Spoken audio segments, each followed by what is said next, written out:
ശുദ്ധമായ ദീൻ ഇവിടെ ഉണ്ടാവണമെന്നുണ്ടെങ്കിൽ ആലിമ്യങ്ങൾ വേണം, പ്രമുഖർ വേണം, കഴിവുള്ള ആളുകൾ വേണം, കഴിവില്ലാത്ത ആളുകൾ വേണം. അങ്ങനെ ഈ സമൂഹത്തിലുള്ള എല്ലാ ആളുകളും കൂടി ഉണ്ടാകുമ്പോൾ ദീൻ ഇവിടെ നിലനിൽക്കുള്ളൂ. അതാണ് ദീൻ നിലനിൽക്കുക. റസൂലുള്ളാഹിയുടെ കാലത്ത് അങ്ങനെയല്ലേ. ഈ സ്വഭാവങ്ങളിൽ നിന്നുള്ള പലതും, ഈ വിശേഷണങ്ങളിൽ നിന്നുള്ള പലതും റസൂലുള്ളാഹിയിൽ അത് ഒരുമിച്ച് കൂടിയിരുന്നു. അതല്ലാത്ത പലരും ധനാഢ്യന്മാർ അവിടെ ഉണ്ടായിരുന്നു. അവർ ധനം ഉപയോഗപ്പെടുത്തി. അതുപോലെ മുഷാവറ ചെയ്യാനും അന്വേഷിക്കാനും പറ്റുന്നതായ പ്രമുഖ വ്യക്തിത്വങ്ങളുണ്ടായിരുന്നു. അവരുടെ അഭിപ്രായങ്ങളും റസൂലുള്ളാഹി സ്വല്ലല്ലാഹു അലൈഹി വസല്ലമ തങ്ങൾ പരിഗണിച്ചു. ഒന്നുമല്ലാത്ത സാധുക്കളായ ആളുകളുണ്ടായിരുന്നു.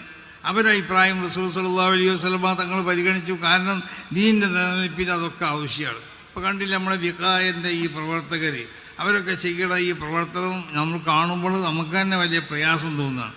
കാരണം അവർ വളരെ അവരെ ശരീരം പണയം വെച്ചുകൊണ്ടിട്ടാണ് ആ ജാഥയിലൊക്കെ റോഡിന് നടുക്ക് നിന്നുകൊണ്ടിട്ട്. ഞാൻ അവരോട് പറയലുണ്ട്, നിങ്ങൾ എന്തെങ്കിലും രാത്രി ലേറ്റ് ഉണ്ടാകുമ്പോൾ ശരീരം കാണുന്ന നിലക്കുള്ള ഒരു അടയാളം, അത് എന്തെങ്കിലും സാധനങ്ങൾ ശരീരത്തിൽ പതിക്കണം, ആ കുപ്പായത്തിൽ പതിക്കണം എന്നുള്ളത്.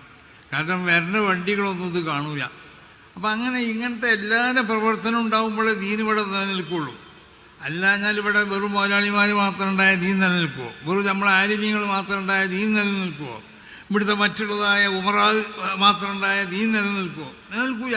ദീൻ നിലനിൽക്കണമെങ്കിൽ ഇതെല്ലാം വേണം. അപ്പോൾ എല്ലാവരുടെയും പ്രവർത്തനവും സഹകരണവും ഒക്കെ ഉണ്ടായാൽ ദീൻ നിലനിൽക്കുള്ളൂ. അതുകൊണ്ട് എല്ലാവരുടെ സഹായവും എല്ലാവർക്കുള്ളതായ പ്രവർത്തനവും എല്ലാവർക്കുള്ളതായ എല്ലാവരുടെയും സ്നേഹവും ഒക്കെ ഈ സംഘടനയോട് എന്നും ഉണ്ടാവണം.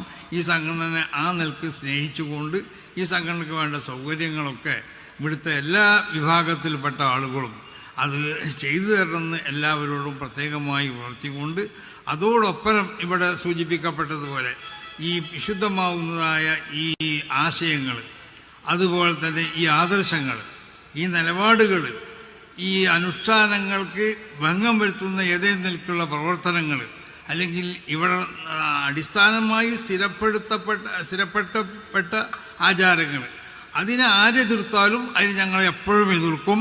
അതാണ് സമസ്ത കേരള ജമിയത്തുൽ ഉലമയുടെ ലക്ഷ്യം. എല്ലാവരെയും ഉണർത്തിക്കൊണ്ടിട്ട്